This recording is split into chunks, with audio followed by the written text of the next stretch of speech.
It was 2 in the morning at the Skylark Diner, a grease-stained establishment clinging to the edge of the industrial district like a barnacle on a rusting hull.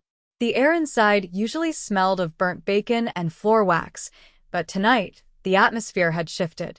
The air grew heavy, charged with the static electricity of violence, the moment the black SUVs pulled up to the curb. Their headlights cut through the gloom like searchlights in a prison yard, illuminating the rain that fell in sheets against the plate glass windows.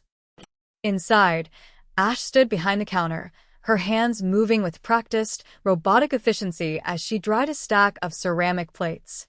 She was 26, with skin that glowed like polished obsidian under the harsh fluorescent buzzing overhead, and she wore the light blue uniform of the Skylark with a dignity that seemed to contradict the stains on her white apron.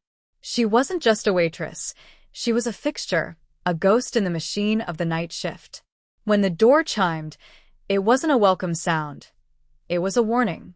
3 men entered first, their suits tailored to hide the bulges of holsters, their eyes scanning the room with the predatory boredom of wolves entering a sheep pen. They secured the corners, their presence driving the few remaining truck drivers to hastily drop cash on their tables and scurry out into the storm. Then he walked in. Dae-hyun, the prince of the park syndicate. He was devastatingly handsome, with high cheekbones that looked like they could cut glass and hair slicked back with severe precision, but his eyes were dead things, voids that swallowed the light. He wore a charcoal suit that cost more than the diner itself, and he moved with the languid confidence of a man who knows that no one in the room would dare to breathe without his permission. He didn't look at the menu. He didn't look at his guards. He looked straight at Ash, his gaze stripping away the context of the diner and reducing her to an object of mild curiosity. He slid into the center booth, the red vinyl squeaking in protest, and snapped his fingers. It was a sharp, dismissive sound that echoed like a gunshot in the silent room. "Coffee," he said, his voice a low baritone that vibrated through the countertop. "Black. And try not to spill it, sweetheart." Ash didn't flinch. A lesser woman would have trembled, a smarter woman would have run. But Ash simply set down the towel, her movements deliberate and slow, refusing to grant him the satisfaction of a reaction. She could feel the eyes of his henchmen boring into her back, a physical weight of threat and lechery, but her heartbeat remained steady, a rhythmic war drum in her chest. As she walked toward the brewing station, she wasn't thinking about the danger. She was thinking about the irony. He called her sweetheart because he saw a waitress. If he looked closer, he would have seen the scar hidden beneath her collar, a souvenir from a life he thought he had extinguished years ago. She grabbed the pot, the glass hot against her palm, and turned. The walk to table 4 felt like crossing a minefield. The fluorescent lights hummed louder, or perhaps that was just the adrenaline flooding her system, sharpening her senses until the world became a hyper-real tapestry of details. She noticed the mud on Dae-hyun's Italian leather shoes, red clay, specific to the shipping yards at the docks. She noticed the way his right hand rested near his lapel, guarding something, perhaps a weapon, perhaps a letter. And she noticed the way he watched her, a smirk playing on his lips, expecting her to be flustered by his beauty or his power.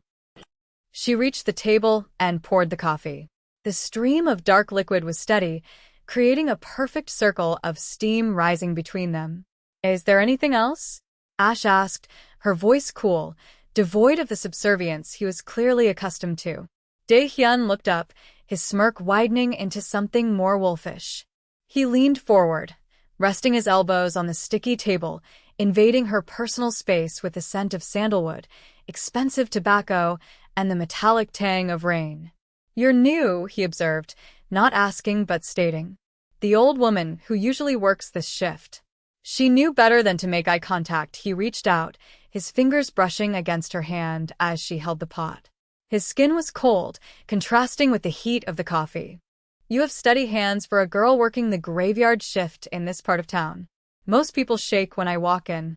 Why aren't you shaking?" The question hung in the air, a challenge wrapped in velvet. His henchman chuckled, a low, sycophantic sound from the booth behind him. One of them, a brute named June with a neck as thick as a tree trunk, called out, "Maybe she doesn't know who you are, boss." Maybe she needs a lesson in local politics. Dae-hyun didn't look away from Ash's face. He was searching for fear, for that flicker of panic that fueled his ego. But all he found was a placid lake, dark and deep, reflecting his own arrogance back at him. "I know who you are," Ash said, pulling her hand away slowly, breaking his contact. "And I know that even kings bleed if they step on glass." The silence that followed her words was absolute. It wasn't the silence of an empty room. It was the silence of a held breath before the plunge. The humor vanished from Dae-hyun's face instantly, replaced by a razor-sharp focus. His pupils dilated. The air in the diner seemed to drop 10 degrees. He wasn't used to defiance, certainly not from the help, and certainly not from a woman in a polyester uniform. But Ash wasn't finished. As she placed the creamer on the table, something he hadn't asked for, she let her gaze drop to his wrist. Specifically to the platinum cufflinks glinting under the lights. They were shaped like intricate tigers, eyes set with tiny rubies. To anyone else, they were just gaudy jewelry. To Ash, they were a confession. They were the sigil of the inner circle, the mark of the men who had orchestrated the accident at the chemical plant 5 years ago. The accident that hadn't just killed workers, it had erased families to cover up a smuggling operation, including hers. She felt a phantom burning on her skin, the heat of that night, but she forced it down into the pit of her stomach, turning it into fuel. "Black coffee," Ash said, her voice dropping to a whisper that only he could hear. Just like the smoke over the Incheon warehouse in 2019. It took 3 days for the ash to settle. "Do you remember the smell, Mr. Park? Or were you too busy counting the insurance money?" The effect was immediate. Dae-hyun stiffened as if he had been electrocuted. His hand shot out, grabbing her wrist, not gently this time, but with a bruising grip that promised violence. The playful facade was gone. The monster was awake. "Who are you?" he hissed, his voice lethal. "Who sent you? Is it the Triad? The Russians?" He twisted her arm slightly, trying to force a wince, trying to regain the dominance he had lost in a single sentence. But Ash didn't pull away. She leaned into the pain, her face inches from his. This was the moment of the cold open, the twist realized. The hunter had stepped into the trap. "No one sent me," she replied, her eyes locking onto his with a terrifying intensity. "I'm just the loose end your father forgot to burn." June was out of his booth in a second, his chair clattering to the floor. "Boss," he shouted, hand reaching for the inside of his jacket. The other guard was already moving to lock the front door, flipping the sign to closed. The diner was no longer a place of business. It was a kill box. Dae-hyun held up a hand, stopping his men in their tracks, but his eyes never left Ash. He was dissecting her now, analyzing the threat. He saw the calluses on her fingers, not from scrubbing dishes, but from something else. Something tactical. He realized with a jolt of shock that the waitress dress was a costume, a camouflage that he had foolishly fallen for. The adrenaline spiked in his blood, but mixed with it was something confusing, something perverse. He was intrigued. He had spent his life surrounded by people who feared him or wanted to use him. Here was a woman who looked at him with pure, unadulterated hatred, and she was beautiful in her rage. "My father left many things unburned," Dae-hyun said softly, releasing her wrist but keeping his hand hovering near hers, a magnetic tension building between them. "He is a careless man, but I am not." "We'll see," Ash replied, rubbing her wrist where his fingers had left red marks against her dark skin. She stepped back, putting the counter between them again, creating a barrier that felt fragile against the violence escalating in the room. Careless men create their own executioners. "You drink your coffee, Dae-hyun. It might be the last thing you taste that isn't blood." The dialogue was melodramatic, heightened, spoken like lines in a play where the actors know the curtain is falling. The tension was suffocating. Dae-hyun laughed, a dry, humorless sound. He was reevaluating the board. He had come here for a quick stop before a meeting, and now he was in a standoff with a ghost from the syndicate's past. He signaled June to stand down, but to keep his weapon ready. "You have courage," Dae-hyun admitted, picking up the cup. "Or you have a death wish." Usually, they are the same thing. He took a sip, his eyes mocking her over the rim. So, you know the family secrets. The dark history. What is your plan? To poison me? This coffee tastes fine.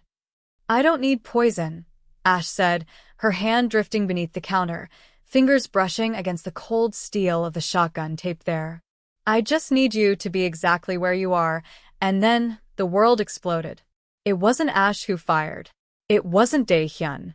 The entire front window of the Skylark shattered inward in a shower of diamond-like glass shards as automatic gunfire raked the diner from the street. The roar was deafening, a chaotic symphony of destruction. Bullets tore through the red vinyl booths, exploded the ketchup bottles into red mist, and sparked against the chrome napkin holders. Dae-hyun was thrown from his seat, not by the impact, but by instinct, diving for the floor. But he wasn't fast enough. A bullet clipped his shoulder, spinning him around, leaving him exposed on the linoleum. June was down, screaming, clutching his leg. The assassins outside were professional, precise, and they were moving in to finish the job. Dae-hyun scrambled, his gun lost under the table, his eyes wide with the sudden realization of his own mortality. He looked up, expecting the final darkness. Instead, he saw blue. Ash vaulted over the counter, moving with the fluidity of a jungle cat. She didn't look like a waitress anymore. She looked like an avenging angel. She landed in front of him, the shotgun in her hands, pumping the action with a sound that cut through the ringing in his ears. She wasn't trying to kill him. She was standing between him and the door. The irony crashed into him harder than the bullet. The woman who wanted him dead was the only thing keeping him alive. The deafening roar of the shotgun blast seemed to suck the oxygen right out of the room, replacing the smell of stale coffee with the acrid, metallic biting scent of cordite. Ash didn't hesitate. She was a blur of motion, a kinetic force of nature that defied the stillness of the diner. She racked the slide again, clack clack, a sound that was both mechanical and terrifyingly final. The buckshot had turned the mahogany frame of the entrance into splinters, buying them exactly 3 seconds of hesitation from the kill squad outside. In that brief window, the power dynamic in the room shifted tectonically. Dae-hyun, the prince of the Park Syndicate, the man who commanded armies of enforcers, was on his knees, clutching a bleeding shoulder, looking up at the woman he had dismissed as a servant. He saw the way she planted her feet, the tactical distribution of her weight, the cold calculation in her eyes that assessed angles of fire and cover. She wasn't just defending herself, she was securing the asset. And much to his humiliation and fascination, he was the asset. "Move," she commanded, not with a shout, but with a low, guttural order that brooked no argument. She grabbed the collar of his ruined Italian suit, hauling him up with a strength that belied her slender frame. "Kitchen. Now." They scrambled over the debris, glass crunching under their feet like broken diamonds. Bullets began to chew through the walls again, punching holes in the drywall and sending plumes of white dust into the air, mixing with the steam escaping from the ruptured espresso machine. The sensory overload was intense, the flashing muzzle flashes from the street illuminating the diner in strobe light horror, the screaming of the injured June, the shattering of plates. Dae-hyun stumbled, his vision blurring from shock, but Ash didn't let him fall. She shoved him through the swinging metal doors of the kitchen, into a world of stainless steel and grease. The change in atmosphere was jarring. The front was chaos, but the kitchen was eerily quiet, save for the hum of the refrigerator. Ash didn't stop. She kicked a heavy prep table across the door they had just come through, barricading it. "The back exit is rigged," she said, her voice tight. "We have to go through the basement." Dae-hyun looked at her, his breath coming in ragged gasps. "My men," he started, his voice weak, "are dead or dying." She cut him off, her eyes blazing. "And unless you want to join them, you will follow me. The people outside aren't just hitmen, Dae-hyun. They're cleaners, they don't leave witnesses. And they don't miss." She grabbed a serrated knife from the magnetic strip on the wall, shoving it into his good hand. The weight of the handle felt foreign, primitive. He was used to giving orders, not fighting for his life in a grease-trapped dungeon. But as he looked at Ash, illuminated by the flickering emergency light, He realized that his survival depended entirely on the woman who wanted to destroy him. The basement was a labyrinth of shadows and damp concrete, smelling of mold and ancient plumbing. It was the underbelly of the city, a place where the rats lived, and, for the moment, they were the rats. Ash led him through the darkness with a familiarity that suggested she had memorized the blueprints of this building long before she ever put on the apron. Every step sent a jolt of agony through Dae-hyun's shoulder, but the adrenaline kept him moving. He watched her back, the way her muscles coiled and released, the way she checked corners with a shotgun barrel leading the way. "You planned this," he whispered, his voice echoing slightly in the narrow corridor. "You knew they were coming." Ash paused at a heavy iron door, her hand hovering over the latch. She turned to look at him, her face half in shadow, looking like a noir painting brought to life. "I knew someone was coming," she corrected, her tone icy. "I just didn't expect them to be on your payroll," the accusation hung in the dank air. Dae-hyun frowned, confusion warring with the pain. "My peril?" "Those men wore the insignia of the Red Lotus on their vests," she finished for him. "Your father's personal guard. You aren't being hunted by rivals, little prince. You're being pruned from the family tree." The revelation hit him harder than the bullet. The Red Lotus. His father's elite executioners. The betrayal was so absolute, so monstrous, that his mind refused to process it at first. But the logic was cold and undeniable. He had been asking questions about the shipping manifests, about the old chemical plant fires. He had been getting too close to the rot at the heart of the empire. Ash shoved the door open, revealing the rain-slicked alleyway behind the diner. The storm was raging harder now, the wind howling like a banshee. Her car, a rusted, nondescript sedan that looked like it belonged in a scrapyard, was parked under the shadow of a dumpster. "Get in," she ordered, unlocking the door. "And keep your head down." As he slid into the passenger seat, the smell of old upholstery and vanilla air freshener filling his nose, Dae-hyun looked at the woman sliding into the driver's seat. She tossed the shotgun into the back, the weapon clattering against piles of files and surveillance gear. She wasn't a waitress. She wasn't just a survivor. She was a hunter who had been waiting for the right moment to strike, and now, fate had handcuffed them together. The engine roared to life with a cough and a sputter, and as they peeled out of the alley, leaving the burning diner behind in the rearview mirror, Dae-hyun realized that the dangerous part of his night wasn't the shootout. It was being alone in a car with Ash. The safe house was less of a home and more of a bunker disguised as a studio apartment. It was located in the tangled veins of the city's old district, where the buildings leaned against each other like drunkards and the streetlights had long since been shot out. Inside, the air was stagnant, smelling of dust, rubbing alcohol, and the faint, lingering scent of lavender soap, a stark, feminine contrast to the harsh utility of the space. Maps and photos were taped to the walls, a chaotic mosaic of the park syndicate's operations, connected by red string like a conspiracy theorist's web. Dae-hyun sat on the edge of the narrow bed, his shirt stripped off, shivering slightly as the shock began to settle in. The room was dim, lit only by the amber glow of a street lamp filtering through the blinds, casting stripes of light and shadow across his torso. He watched Ash as she gathered supplies, gauze, antiseptic, a needle, and thread. She moved without the frantic energy of the diner. Here, she was methodical, surgical. She placed a bottle of cheap whiskey on the nightstand next to him. "Drink," she said. "I don't have lidocaine, and this is going to hurt." Dae-hyun took a long pull from the bottle, the liquid fire burning his throat, grounding him. He looked at the woman preparing to sew his flesh back together. "Why?" he asked, the word heavy in the quiet room. "You hate me. You hate my family. You could have let the Red Lotus finish the job. You could have walked away and let the monsters eat each other." Ash paused, the needle hovering over the open wound on his shoulder. Her eyes met his, dark and unreadable, pools of ancient anger. "Because death is too easy for you," she whispered, leaning in close.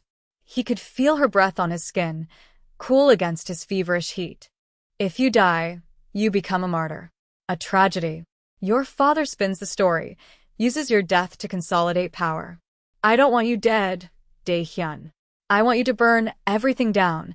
She pressed the antiseptic pad to the wound. He hissed, his hand gripping the bedsheets until his knuckles turned white. She didn't apologize. She just began to stitch, her fingers deft and steady against his skin. The physical intimacy of the moment was suffocating. The blood, the pain, the proximity.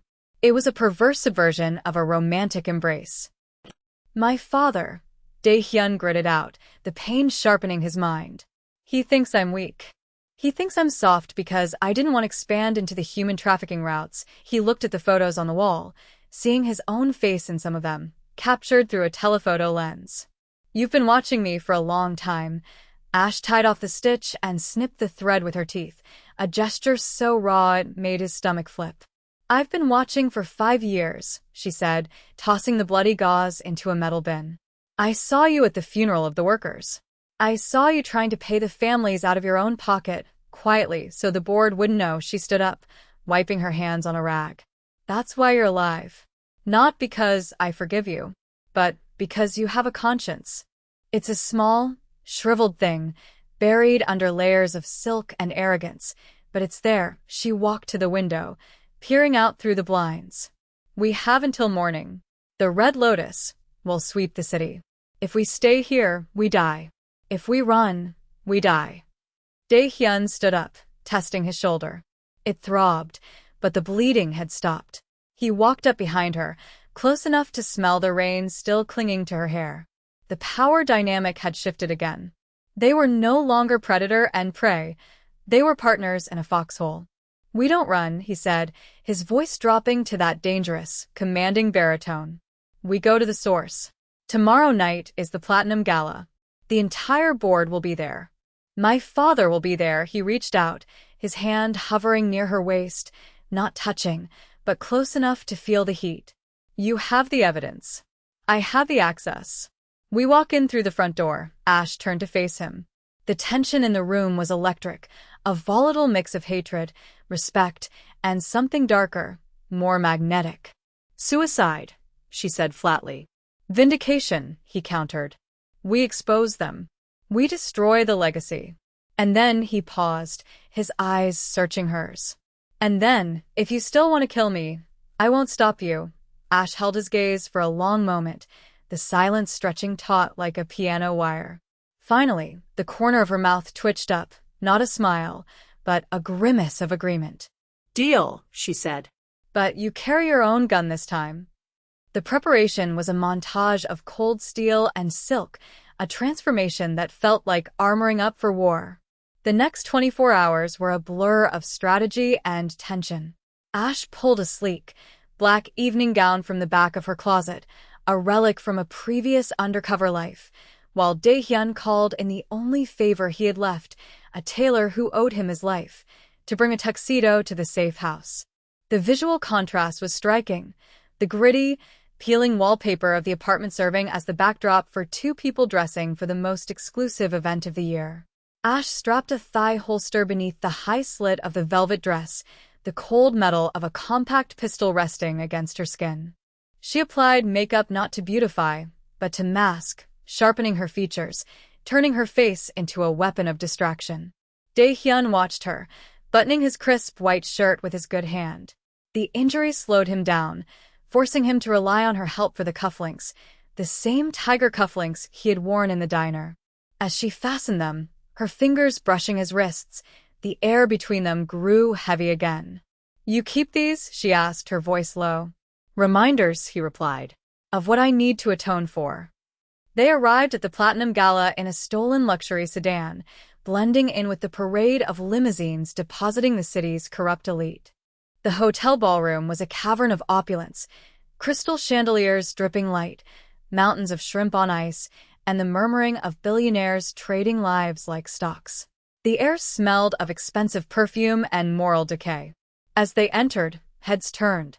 Not just because Dae-hyun was supposed to be missing or dead, but because of the woman on his arm.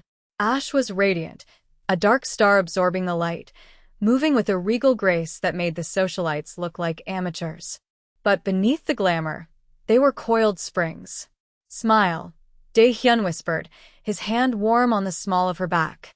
You're the love interest tonight, not the executioner. I can be both, she murmured back, her eyes scanning the room, marking targets. She spotted the Red Lotus guards positioned at the exits, their earpieces the only giveaway in their tuxedos. They had walked into the lion's den, and the lions were hungry. At the center of the room, holding court, was Chairman Park, an older, withered version of Dae-hyun, with eyes like frozen chips of flint. He was laughing with a senator, a glass of champagne in his hand, completely unaware that his ghost had just walked in the door. The plan was simple: get to the podium, hijack the feed, and broadcast the drive Ash had spent 5 years filling with proof of the syndicate's atrocities. But plans rarely survive contact with the enemy. As they moved through the crowd, a hand clamped onto Dae-hyun's uninjured shoulder. It was June, miraculously alive, limping heavily, his face pale and sweating. But he wasn't alone. He was flanked by 3 security guards. "Boss," June rasped, his eyes darting nervously. "Your father. He knows. He's waiting for you in the private study upstairs. He says if you make a scene here, he detonates the gas lines in the basement. Everyone dies." The threat was a bucket of ice water. The public reveal was a trap. Ash stiffened, her hand drifting toward her thigh. Dae-hyun tightened his grip on her waist, stopping her. "He's bluffing," Dae-hyun said, though his heart hammered against his ribs. "He wouldn't destroy his own power base. He would if it meant stopping the leak," Ash whispered. "We have to split up. I'll take the basement. You take the father." It was the near-death experience set up. They had to separate to save the whole. Dae-hyun looked at her, realizing this might be the last time he saw her. "Don't die," he commanded. "I still owe you a drink," Ash smirked, slipping away into the crowd like smoke. "Make it a double." The climax exploded not with a bang, but with a voice. Dae-hyun kicked open the double doors to the private study, startling the chairman. The old man sat behind a massive oak desk, a pistol resting on the blotter. "You disappoint me, son," the chairman sighed, looking at Dae-hyun with profound weariness. Consorting with the help. Trying to grow a conscience, Dae-hyun didn't waste words. He walked forward, the barrel of his father's gun raising to meet him. "It wasn't a conscience, father," Dae-hyun said, his voice filling the room. It was survival. Meanwhile, in the basement, Ash was fighting a war in a ball gown. She had taken out 2 guards with efficient, brutal strikes, her dress torn, her heels discarded. She found the gas main, rigged with C4. A timer was ticking down. 30 seconds. She didn't have tools.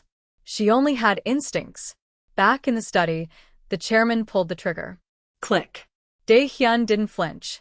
He held up the firing pin he had removed from the gun years ago, a paranoid insurance policy he had kept since he was a teenager. "You taught me to trust no one," Dae-hyun said coldly. He crossed the room and struck his father, a single, decisive blow that knocked the old man unconscious. At the exact same moment, the ballroom screens flickered. The music died. Ash, having bypassed the bomb by cutting the power to the detonator receiver, had patched the drive directly into the hotel's server from the basement maintenance room. The giant screens above the stage, previously showing stock loops, suddenly displayed grainy footage of the chemical plant fire. Then documents. Bank transfers. Emails ordering the hits. The crowd gasped, a collective sound of shock that rippled through the hall. The illusion was shattered. The police sirens, tipped off by Ash hours ago, began to wail outside, a symphony of justice approaching. Dae-hyun stood over his father, watching his empire crumble on a private monitor. He felt a strange lightness, a lifting of a burden he had carried since birth. He wasn't the prince anymore. He was just a man. He turned and ran, not away from the police, but toward the basement. He found Ash sitting on a crate, breathless, smeared with grease, holding her shoes in her hand. She looked up, exhausted but triumphant. "Did we win?" she asked. Dae-hyun knelt before her, ruining his tuxedo pants on the dirty floor, and took her face in his hands. "The world is watching them fall," he said. "We won." He kissed her then, a collision of relief and adrenaline, tasting of blood and victory. It wasn't a fairy tale kiss. It was a promise sealed in the wreckage of their old lives. The aftermath was a media storm that lasted for months. The trials were televised, the park syndicate dismantled piece by piece. But the two people who started the fire were nowhere to be found. They had vanished into the ether, leaving behind only rumors. The final scene opens on a small, sun-drenched beach in a country with no extradition treaty. A small cafe overlooks the turquoise water. Ash is there, wearing a simple white dress, no apron in sight. She is sitting at a table, reading a newspaper with a headline, "Corruption Purge Complete." A shadow falls over the table. She looks up to see Dae-hyun, holding 2 cups of coffee. He looks different, lighter, the darkness in his eyes replaced by the reflection of the sea. He places the cup down. "Black," he says, a playful smirk on his lips. "And I didn't spill it." Ash smiles, a genuine, radiant smile that reaches her eyes. She takes the coffee, her fingers brushing his. "You're learning," she teases. They aren't looking at the past anymore. They are looking at the future. And that, my friends, is why you never judge a book by its cover, and you never underestimate the waitress. She didn't just serve him coffee. She served him his destiny. So, what would you have done in Ash's shoes? Let me know in the comments below. Until next time, stay sharp, stay dangerous, and keep watching.